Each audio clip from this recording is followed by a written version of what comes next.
Welcome back to class. Today we have 6 more presidents, including Abraham Lincoln, Andrew Johnson, Ulysses S. Grant, Rutherford B. Hayes, James Garfield, and Chester A. Arthur. As always, thank you so much for stopping by. I hope you learned something and continue to watch my videos. Abraham Lincoln is probably one of the most well-known American presidents. But did you know he was the tallest president as well? At 6'4", Lincoln stood a good head above others around him.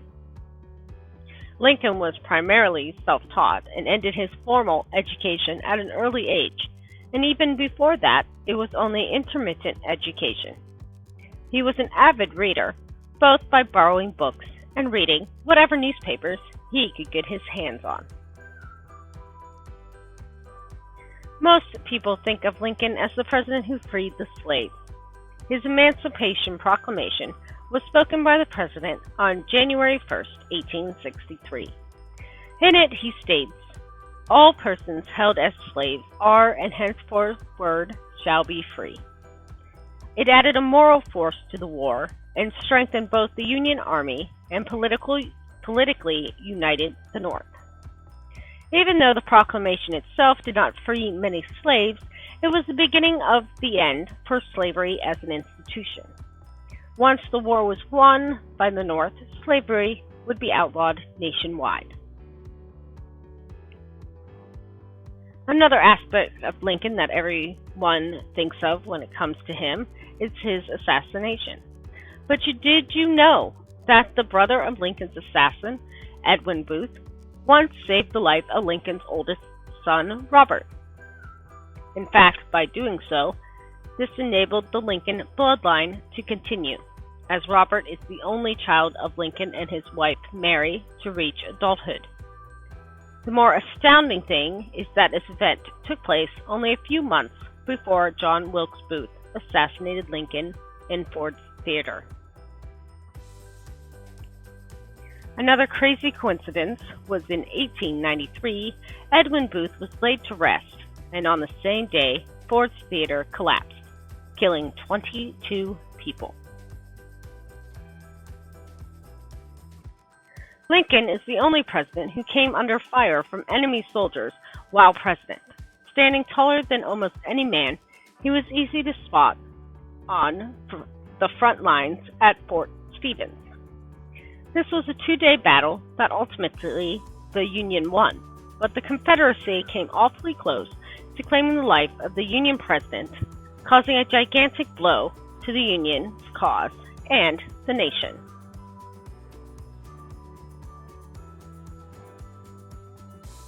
10 years after the president's death, a group of grave robbers attempted to steal his remains and hold them for ransom.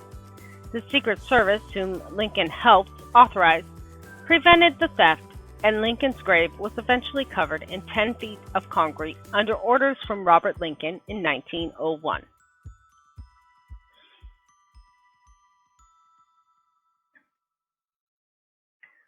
Our next president, Andrew Johnson, had the unfortunate job of following President Lincoln as the first vice president to rise to president due to his predecessor's assassination.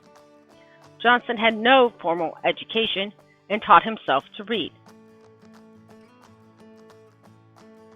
He was sold into indentured servitude by his mother at an incredibly young age. After 2 years, both he and his brother ran away and were never caught. He was also a tailor and became the mayor of Greenville, Tennessee at the age of 22. After Lincoln's death, Johnson quickly pushed through lenient legislation on the South and issued pardons for high-ranking military members of the Confederacy, and amnesty for those enlisted soldiers who would take an oath of allegiance. He was able to do all this while Congress was out of session.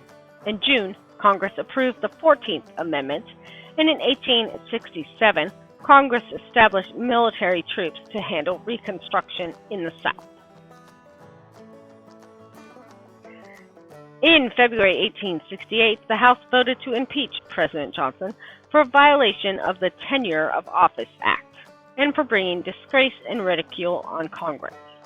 He was tried in the Senate and acquitted by one vote. It is during Johnson's term that America acquired Alaska from Russia for $7.2 million. Most people thought this was nonsense, and even called the purchase Seward's Folly, after the Secretary of State, William Seward.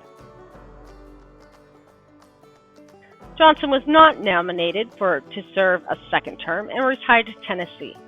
He died in 1875, and according to his wishes, was wrapped in an American flag with a copy of the Constitution under his head. Civil War hero Ulysses S. Grant became our 18th president in 1869. He was the commander of the Union armies during the American Civil War. He was an avid horseman and even set a high jump record. He was also an accomplished artist, and some of his painting and sketches still survive. He is also a graduate of West Point. A fun fact, Ulysses is not even his real first name. That was Hiram. He was known as a drunkard and even resigned from the army in 1854, stating that intemperance was a cause. It is even alleged that he was drunk during the Battle of Shiloh, but he disputed those allegations. One of the facts I did not know about Grant was that he owned a slave for a short period of time before freeing him. That man's name was William Jones, and after a year, Grant freed him. It was said that even as he owned him, that Grant could never force him to do anything, and that he would not whip or discipline the man. After his presidency, Grant went on a world tour that lasted 2.5 years. He met Queen Victoria, Pope Leo VIII, Otto von Bismarck, and Emperor Maja. He often acted in an unofficial diplomatic capacity under the guidance of his successor, President Hayes. His presidency was marred with many scandals, and he is commonly ranked among the worst presidents. But as he was alive, he was a hero for the nation. After his death, many historians thought of him negatively, even going as far as to call him a butcher. But his reputation regained some positivity in the 21st century.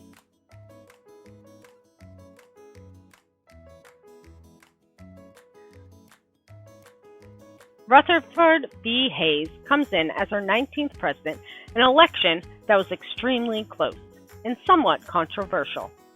In fact, Hayes lost the popular vote by 250,000. For my fellow suffragettes out there, Hayes signed legislation allowing women to argue before the Supreme Court.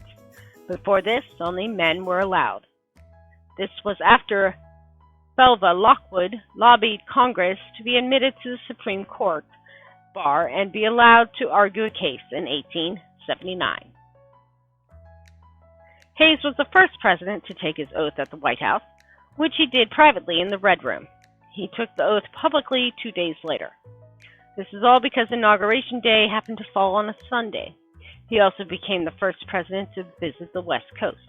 And most notably for children, Hayes was the president to start the tradition of the Easter egg roll on the White House lawn. He was also the first president to have a telephone and a typewriter in the White House. Hayes was a huge proponent of the United States Civil Service Commission and dealt with the Great Railroad Strike of 1877.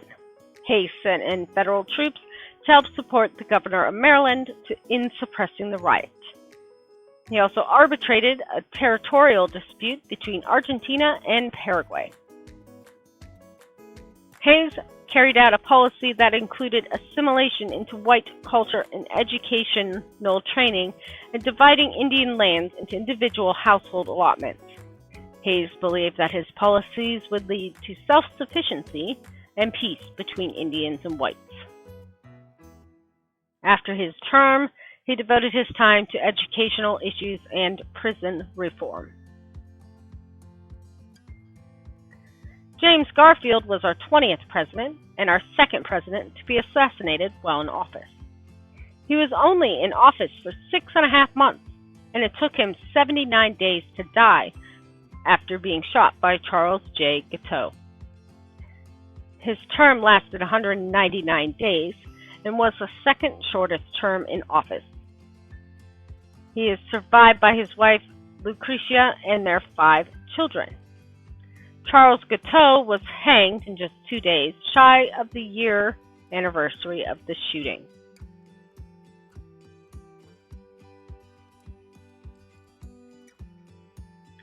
Garfield's vice president, Chester A. Arthur, became our 21st president after Garfield succumbed to his wounds.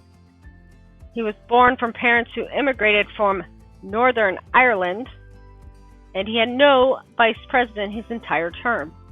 He entered the White House as a widower, and his sister served as hostess for the White House during his term.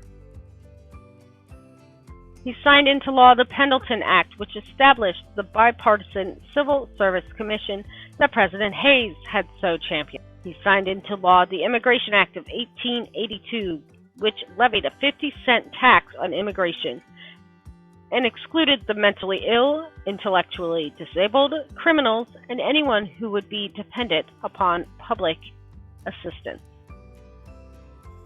Arthur tried to remodel the White House. An elevator and new plumbing system were installed.